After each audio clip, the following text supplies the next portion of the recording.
Hello అండి, అందరికీ నమస్తే. Welcome back to my channel శృతిలాలు. అందరు ఎలా ఉన్నారు? బాగున్నారా? సో ఈ రోజు ఈ వీడియోలో తెలంగాణ ప్రజలు ఎప్పుడెప్పుడు అని చూస్తున్న ఇందిరమ్మ ఇండ్ల పథకం గురించి ముఖ్యమైన అప్డేట్స్ అయితే షేర్ చేస్తాను.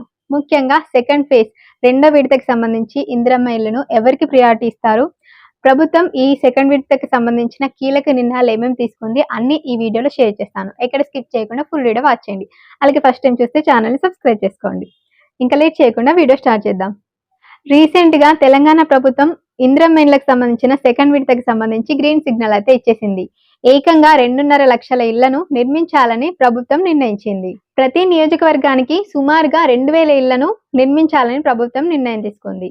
అలాగే సొంత స్థలం ఉండి ఇల్లు కట్టుకోలేని వారికి, ఇప్పటి వరకు సొంత స్థలం లేని వారికి ఇది చాలా మంచి అవకాశం అని అయితే చెప్పుకోవచ్చు. ఇంకొక ముఖ్యమైన విషయం ఏంటంటే, గతంలో ఇళ్లను ప్రారంభించి ఇంకా పూర్తి స్థాయిలో కట్టకుండా మిగిలిపోయిన ఇళ్ల నిర్మాణాల గురించి కూడా మన ప్రభుత్వం కీలక నిర్ణయం అయితే తీసుకుంది.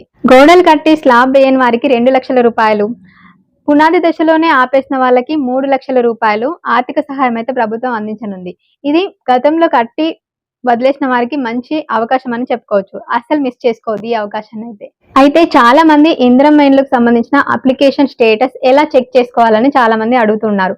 సో దీనికి సంబంధించి అయితే మనకు తెలంగాణ ఇందిరమ్మ ఇండ్లకు సంబంధించిన ఒక వెబ్సైట్ అయితే ఉంది. telanggana.indiramilla.gov.in అనే వెబ్సైట్ లో మీరు కనుక సెర్చ్ చేస్తే మీ ఆధార్ కార్డ్ నెంబర్ తో గానీ, రేషన్ కార్డ్ నెంబర్ తో గానీ, మొబైల్ నెంబర్ తో గానీ, అప్లికేషన్ నెంబర్ తో గానీ మీ స్టేటస్ అనేది చెక్ చేసుకోవచ్చు.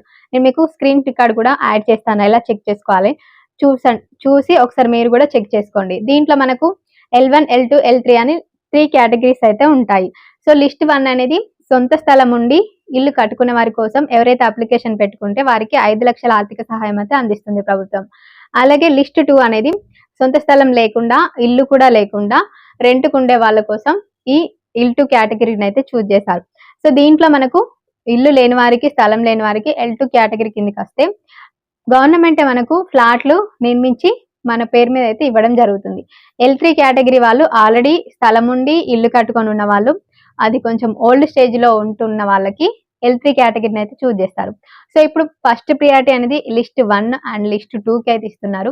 సో చూద్దాం, మిగిలిపోయిన ఆల్రెడీ గత ప్రభుత్వంలో నిర్మించిన ఇల్లు పెండింగ్ పనులు అయితే పూర్తి చేస్తున్నారు మన సర్కార్, రేవంత్ సర్కార్ అయితే.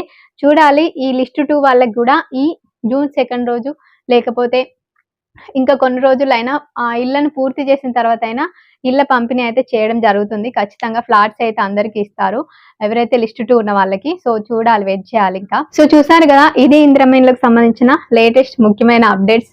మీకు నచ్చింది, యూస్ఫుల్ అవుతుంది ఇన్ఫర్మేషన్ అనుకుంటే మాత్రం వీడియోని తప్పకుండా లైక్ చేసి మీ ఫ్రెండ్స్ అండ్ ఫ్యామిలీ మెంబర్స్ ఎవరైతే ఇందిరమ్మ ఇండ్ల కోసం సర్చ్ చేస్తున్నారో వాళ్ళందరికీ షేర్ చేయండి. Thank you so much for watching. And first time మన ఛానల్ చూస్తే ఇలాంటి ముఖ్యమైన అప్డేట్స్ కోసం శృతిలాల ఛానల్ని సబ్స్క్రైబ్ చేసుకోండి. Thank you so much for watching. Bye bye.